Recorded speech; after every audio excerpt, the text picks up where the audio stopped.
Isa pa nating kababayang senior citizen ang ating natulungan dito sa Malasakit at Work matapos kasi siyang ma-stroke ng 3 beses. Ang kanyang pamilya naging problemado na sa kanyang gamutan. Ang kanilang kwento, ating balikan. Ako si Christy Maria Sanchez, 37 taong gulang, humihingi ng tulong para sa aking ina na si Magdalena Cahayon, 68 taong gulang. Ito ang naging panawagan ng ating kababayan si Christy Maria Sanchez sa Malasakit at Work para sa kanyang ina na si Nanay Magdalena Cahayon na tinamaan ng iba't ibang mga sakit. Kwento niya, 3 beses na na-stroke ang kanyang ina. Mahigit 3 taon na din na si Nanay Magdalena ay nakaratay sa kanyang higaan. Ayon kay Christy, nahihirapan na rin silang masustentuhan ang pangangailangang medikal ni Nanay Magdalena. Wala naman kasi silang maayos na pinagkakakitaan sa ngayon at halos lahat ng kanilang ipon ay naubos na nila.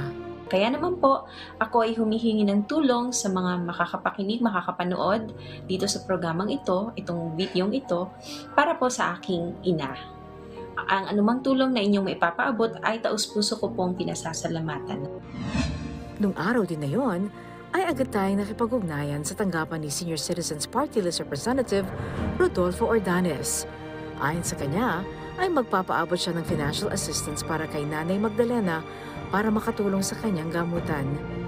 Ang pangakong ito ni Congressman Ordanes para kay Nanay Magdalena ay agad naman nilang natanggap. Natanggap ko na nga po ang financial assistance na pinadala sa aking GCash na nagmula sa ating Congressman Rodolfo Ordanes ng Senior Citizens Party List. Malaking tulong din ito para sa gamutan ni Nanay Magdalena. Isang napakalaking tulong po ng financial assistance na ito sapagkat bukod po sa maintenance ni inay ay madaragdagan na rin po at mabibili na rin po namin ang iba pa niyang mga pangangailangan. Hindi rin nila inaasahan na isa sila sa matutulungan ng ating programa. Nagbaka sakali po kami na mapansin nyo rin ang aking message at wala namang pong pag-atubili ay kinontak nyo ko at kinuha nyo po ang mga detalye para sa gayon ay maipadala nyo ang inyong tulong. Labis din ang kanilang pasasalamat sa tulong na kanilang natanggap. Papasalamat po ako kasama ng aking pamilya sa isang taus-pusong pasasalamat po kay Congressman Rodolfo Ordanes ng Senior Citizens Party List sa walang sawang pagtulong sa mga senior citizens katulad ng aking ina. Nawa po ay marami pa po kayong matulungan.